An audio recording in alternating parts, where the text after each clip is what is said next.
Hello.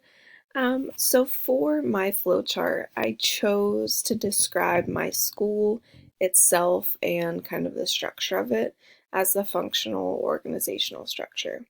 And I did this just because our school is broken down into groups based on specialty and related role.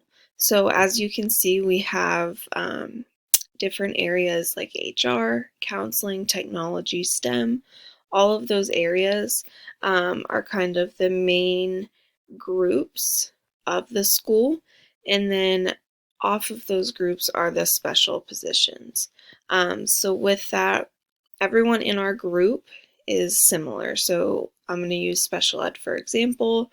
Under the special ed director, we have the assistant special ed director, and then branching off that, we have related service providers, transition coordinators, and special ed teachers.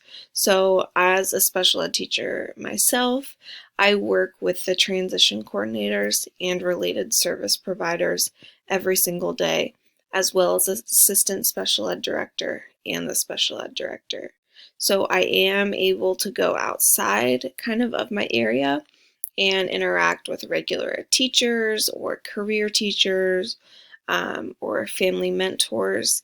But for the most part, I work with the people specifically in my group. And in one of the articles I read, a downfall of this is it can be difficult to kind of touch base or reach out to people in different groups, which I find true in our situation. It seems like we are in our specific groups and we don't often interact with people outside of that. So I would say that's one downfall. So anyways, to describe my flowchart a little, at Reach, it's kind of unique. I actually started there in October, but we don't have like a superintendent or a board of directors or anything like that. We are a branch of Pearson, so the textbook company. We are kind of a sister business for them. So we have a CEO, and she's in charge. And then it goes down to CAO and COO. So those are kind of the three main people for our school. Under them, we have HR, counseling, technology, STEM, SPED, special ed, career pathways, and the principals. So those are kind of the main categories there. HR is broken down into HR specialists and benefit specialists off of the director. For the counseling director, under her, we have just general school counselors, and then family mentors and truancy officers. So at our school, we have something called family mentors, and what they do is kind of act as a liaison between the families and the teachers. So if we have issues with a student, we reach out to the family mentor because they are supposed to be kind of close with the families and to work with them pretty frequently. And then we have the truancy officers under that, which, help with truancy and attendance issues. Next, we have the technology director and the assistant technology director. Under them, we have technology coaches and technology repair. So for technology coaches, they work with teachers and students if they encounter any sort of, questions or issues with their technology. And then obviously the technology repair deals with actually repairing laptops, iPads, everything like that. For STEM, we have the STEM director, and under him we have STEM coaches. So our school is really big on STEM. We as teachers have to meet with our STEM coach at least twice a month to talk with them about how we are integrating STEM into our lessons and develop goals for that. And so those are STEM coaches.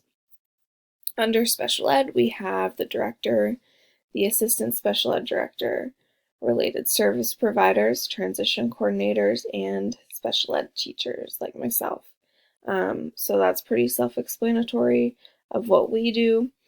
And like I said, as a special ed teacher, the transition coordinators and related service providers were in touch pretty frequently. Also, the regular ed teachers. Next, we have Career Pathways Director, and he is kind of in charge with integrating career opportunities into our school. We actually just started offering a carpentry program and a vet tech program, and I thought it was interesting, especially since my last school was a VOTech. The carpentry program, they send the students all the tools and like resources and products that they need to complete the class, which I think is super interesting to do over cyber school. But it's going really well so far. Under the Career Pathways Director, we have the career counselors and then the career teachers, so like the carpentry instructors, the vet tech instructor, those kind of people. Lastly, we have the principals. Under the principals are the assistant principals, and under the assistant principals are the regular ed teachers. We don't really have any like teachers' aides. We don't have janitors. Being a cyber school kind of cuts out the kind of extra positions like that. So that's pretty basic. We don't have like a ton of extra filler positions. Basically, what you see on this flowchart is what we have.